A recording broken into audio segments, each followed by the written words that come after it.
The midday air in the mountains of Guerrero weighed on my shoulders as I walked to the midwife's house. Rosa was the witch that everyone in town avoided mentioning out loud. Her cabin was deep in the woods, in a place where even the bravest husbands didn't dare go alone. But I had no other option. My heart burned with a desire that had consumed me for months.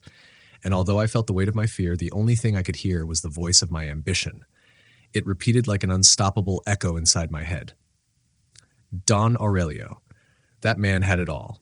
Land, cattle, and a ranch that shone like a jewel under the sun. He was respected and envied by many. But what hurt me the most was knowing that he had the admiration of everyone, while no one looked at me twice. I lived on the edge of town in a choza with a mud wall and a palm roof that let in the rain every season.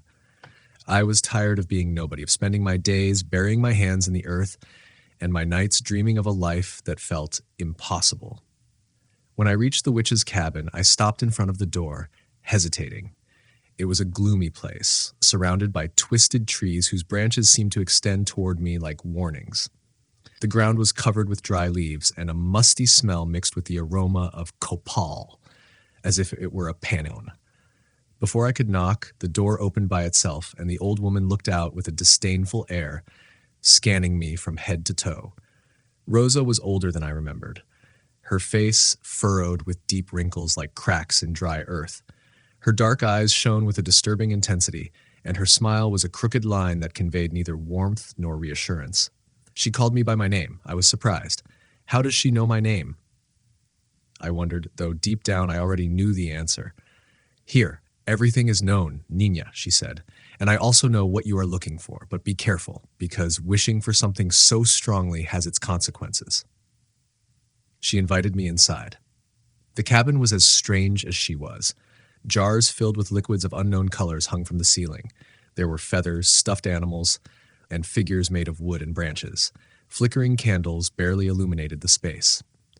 What am I willing to give? I asked, though the answer already felt like a dart piercing my chest. Rosa smiled, revealing yellow, crooked teeth. The heart never lies, Nina. What you want is dangerous, but it can be done.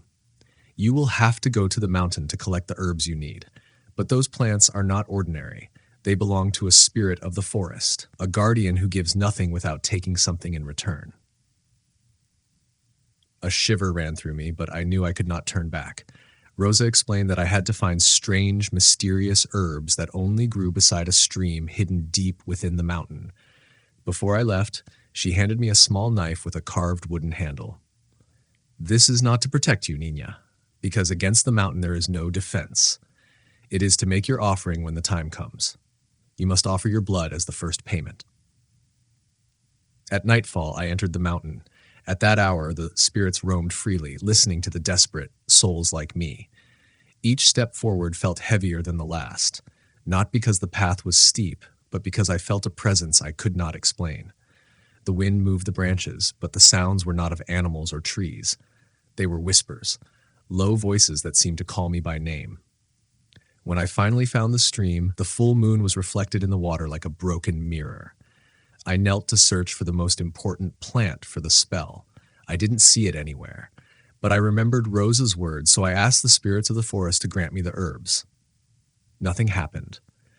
Then suddenly, everything fell silent. The air changed. A biting cold spread through the forest, and from between the trees, something emerged, something I would never forget. A tall, dark figure stood in the distance, its shadow moving with a life of its own. It watched me from behind the trunks, its eyes glowing like burning embers. Though it had no mouth, I heard its voice, clear as water. "What are you looking for here?" it asked, its tone deep and resonant. I couldn't speak. The voice was trapped in my throat. But finally I managed to whisper, "I just want you to help me win the love of a man with the herbs that bewitch consciences." The figure remained motionless, yet I felt it surround me, its presence pressing in from all sides. "It is possible," it said, "but the price is high. Everything that is taken is claimed." With trembling hands, I took the knife and cut my palm, letting my blood drip onto the damp earth. The shadow seemed to lean forward as if inhaling my sacrifice. "I accept your offering," it murmured. "But remember, I accept your offering, but it is not forgotten." Then the spirit vanished. I looked down. The missing herbs were there, as if they had been all along. Without hesitation, I took them and left. When I returned to Rosa's cabin, she had already prepared the brew. She handed me a bottle containing a dark liquid that seemed to move inside the glass. "Your wish is close, Lucia," she said. "But what comes next is a thing of the forest." That night, as I returned to my hut, the shadows of the forest followed me. With every step I took, I felt that I had crossed a threshold. The brew had a strange, bitter, penetrating smell, like wet earth mixed with something unsettling. Rosa had given me clear instructions. I had to do it. I poured a few drops into Don Aurelio's drink during the meal he organized every Sunday at his ranch with the peons. "The desire to see must come with intention," he had told me, his dark eyes fixed on me. "When you do it, you must think about what you want." His heart surrendered, his gaze fixed on me as if nothing else existed in this world. That night, while I tried to sleep, the air in my hut felt heavy, as if something invisible had slipped in with me under the palm roof. The shadows cast by the candles seemed to move in ways I couldn't explain, stretching and contracting as if they had a life of their own. I told myself it was just exhaustion, but something inside me knew that wasn't true. When I finally closed my eyes, I dreamed of the mountain. I was standing next to the stream where I had once cut the grass of love, but the water was no longer crystal clear as I remembered. It was dark, deep, and from the bottom, slow bubbles surfaced, bursting with a viscous sound. I felt something watching me. When I looked toward the trees, there it was again, that tall, dark figure, as if it were part of nature itself. This time, it did not speak, but its presence was so imposing that I woke up suddenly, sweating, my heart beating wildly. Sunday arrived faster than I expected. I dressed in the best I had, a blue dress I had bought at the market years ago. I barely recognized myself when I looked in the mirror. I seemed like a different person, someone more confident, someone who could have it all.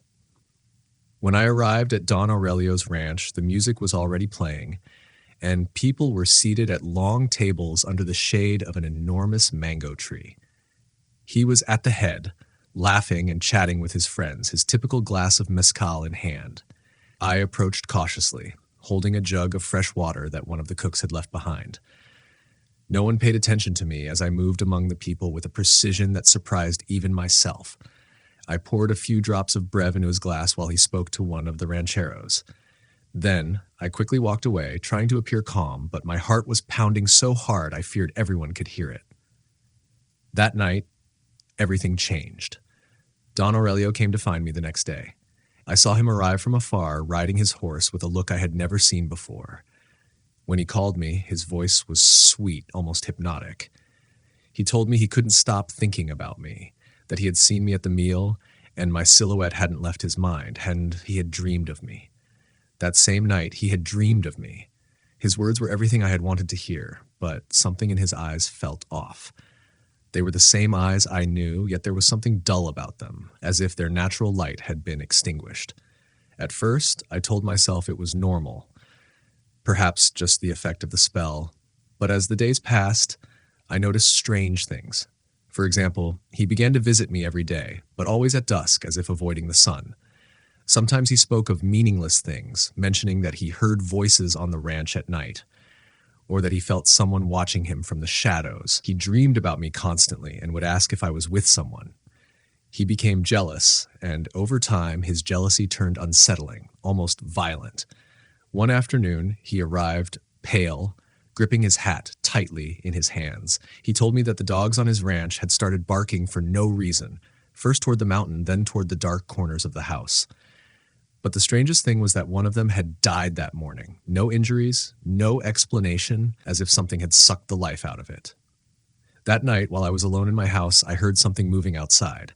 At first, I thought it was the wind, but the sound was different. Slow, heavy footsteps circling the house. I approached the window, my heart in my throat, and peered into the darkness.